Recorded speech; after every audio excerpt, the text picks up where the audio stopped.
me acuerdo de la idea que encendió esa bombilla. Algún día me vendrá. Pero bueno, don Albello, José Luis Pablos, muy buenas tardes. Buenas tardes, Nacho. ¿Cómo estás? Vamos a cambiar de tercio. Estábamos hablando que en semanas anteriores hemos hecho poco menos que una disección del humor, o al menos intentar dar algunas pautas, algunas pinceladas a la gente para entender, ¿no?, los motivos del humor, reflexionar, en definitiva. Pero creo que cambiamos de tercio total y absolutamente. Bueno, sí. La verdad es que hemos conversado con José Luis a ver digamos, hacia dónde podíamos orientar la conversación ahora y pensamos en cambiar de tercio un poco radicalmente, ¿no? El humor nos dio mucho de sí, la risa dio mucho de sí, y no solo para reírnos, sino también para comprender algunas ideas, ¿no?, acerca de quiénes somos nosotros mismos, etc. Y pensamos que un buen cambio de tercio sería pasar al otro lado, digamos, de nuestras emociones y hablar un poco de una emoción que todos tenemos, para bien o para mal, el miedo, ¿no? El miedo, que nos parecía que podría ser una cuestión interesante de explorar, no solamente como lo que todos reconocemos como que nos es propio, que es una emoción, ¿no? Es una forma que nuestro cuerpo, nuestra cabeza tiene de a veces alertarnos de ciertas cosas o de privarnos también, ¿no?, de la posibilidad de experimentar otras, etc.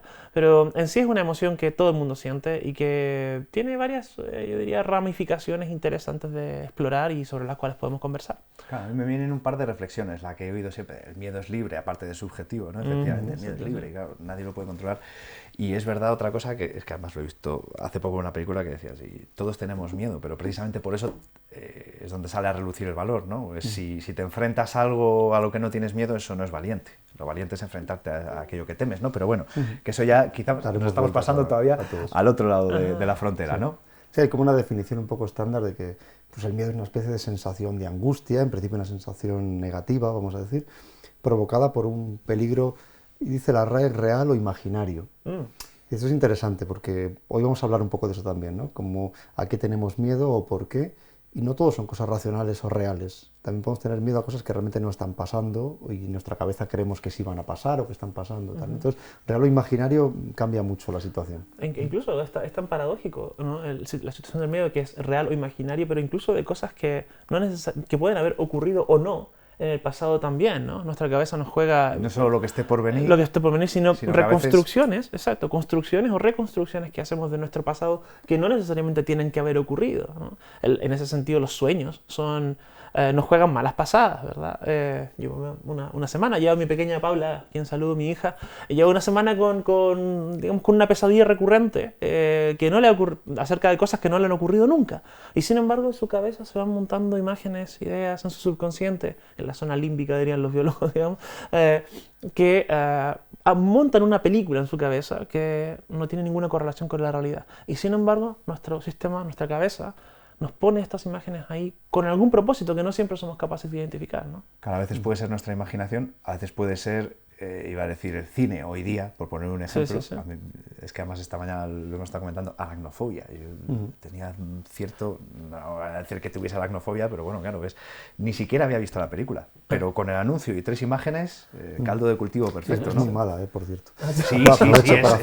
Sí, luego con el tiempo lo he visto y ya casi me abrazo a las arañas. Digo, ¿cómo podía tener miedo a esto, no? Claro, hoy día con el cine, pero en otros tiempos las representaciones eran otras. De hecho, por ejemplo, los capiteles de las iglesias románicas estaban para enseñar las Sagradas Escrituras, pero también para dar alguna lección y quizás, no sé si tanto como intimidar, pero al menos dejar ahí la esa salvación amenaza, estaba ¿no? dentro, esto lo hablamos preparando un poco el programa, ¿no? La salvación sí. estaba dentro y fuera había que mostrar...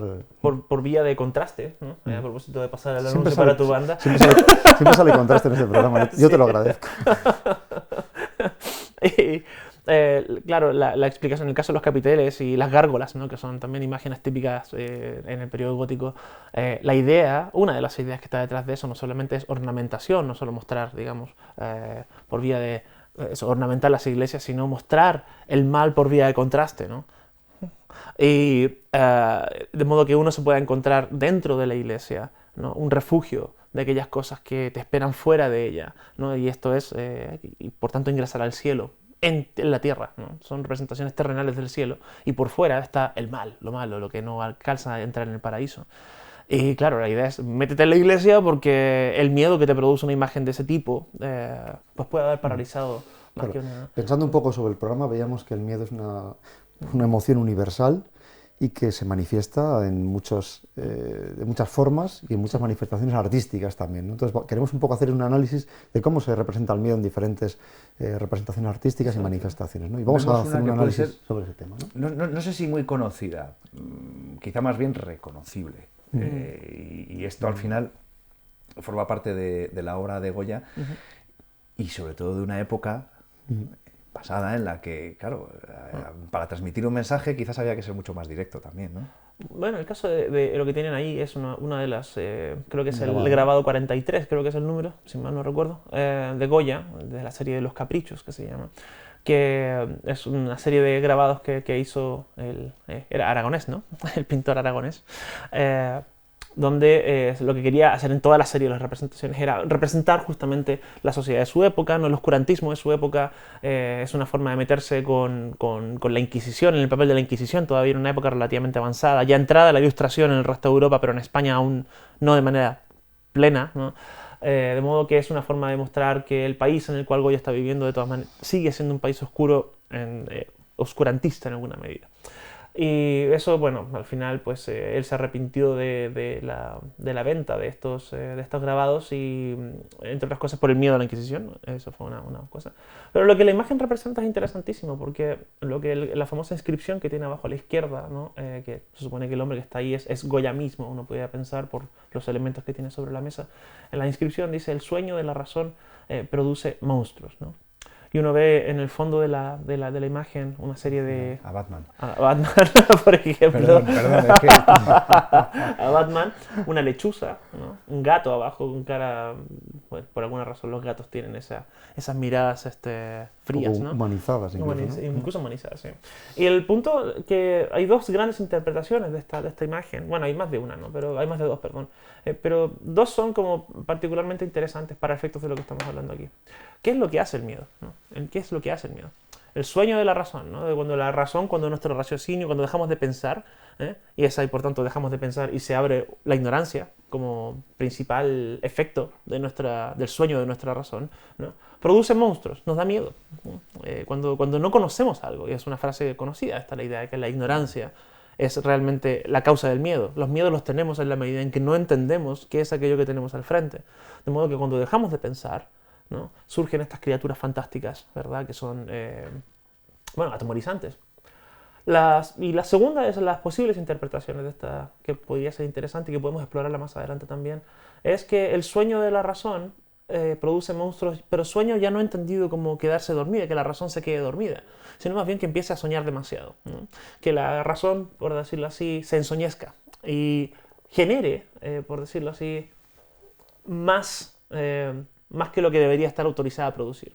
Entonces imaginemos el caso clásico en nuestra Segunda Guerra Mundial, ¿no? que es la bomba atómica, por ejemplo, sino la expresión máxima del sueño de la razón, el raciocinio llevado a la racionalidad del ser humano llevada a su extremo, que produce, en el caso clásico de la bomba atómica, produce monstruos terribles, es capaz de acabar con nosotros, ¿no? Entonces tiene dos interpretaciones. Por una parte, la ignorancia como causa del miedo y a su vez como el miedo como gatillante de la ignorancia, ¿no? Y por otra parte la razón el miedo como un acicate, ¿no? Para pensar demasiado. Y dar demasiadas vueltas. O dar demasiadas vueltas a un asunto, exactamente, que pueda generar monstruos en la interpretación del cuadro, ¿verdad? Creo que una buena cosa sería interesante pensar en qué medida hay una relación entre la ignorancia y el miedo, ¿no? No se supone que van de la mano, ¿no? Que decimos muchas veces eso, ojo, que yo he oído decir también muchas veces que la ignorancia es la felicidad, ¿no? Pero la ignorancia es atrevida, la ignorancia la ponen muchos apellidos, ¿no? Es decir, la madre de muchas cosas. Exacto, sí. En este caso lo que un poco veníamos a decir es que a veces el desconocimiento es lo que nos asusta. Cuando algo lo desconoces te produce temor, el miedo a lo desconocido, ¿no? En general. Por eso también veíamos ejemplos en otras áreas también en las que simplemente el desconocimiento hace que tengamos un temor hacia ciertas cosas, ¿no? Y cuando eso, de ahí viene la palabra desvelar también, ¿no? Quitar el velo, desvelar algo, nos hace... por eso muchas veces en películas o tal es más el miedo de lo que no se ve que lo que sí se ve, ¿no? Es decir, porque también hacíamos una diferenciación importante entre terror y asco. Es decir, claro. Por ejemplo, cuando uno ve una película de terror, hay películas que se califican de terror, pero realmente no son de terror. Terror psicológico, terror dicen. psicológico, pero a veces lo que hay es simplemente escenas un poco en el gore y tal, ¿no? Y también está asociado a otros momentos, otras sensaciones auditivas, ¿no? Esto que estamos escuchando ahora, aparentemente es una canción normal. De hecho, su autor, Mike Oldfield, para mí es rock progresivo. no quiso en su momento que fuese la banda sonora. De hecho, no era la primera opción del director.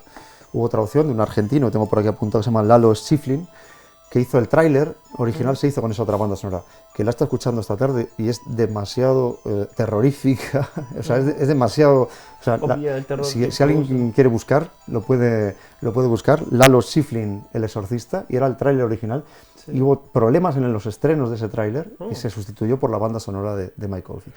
Pues mira, vamos a profundizar en eso en la próxima visita, porque además es que estaba pensando, me estaba recordando la historia de este hombre, a la de que he visto hace poco, la historia del otro niño que iba a ser Harry Potter y que no fue, y su vida cambió de una forma totalmente muy dura, distinta. claro. O sea, efectivamente, la biografía son totalmente dispares. Entonces, creo que es algo sobre lo que podríamos profundizar también, hablar de esa relación entre el sonido, la imagen, las sensaciones que nos transmite, pero como nos quedamos sin tiempo, lo dejamos para la próxima visita. Perfecto. Mal que nos pese, continuamos ahí. Intentaremos no pasar mucho miedo hasta entonces. Donald, José Luis, muchas gracias por haber venido, seguiremos hablando del miedo. Muchas gracias.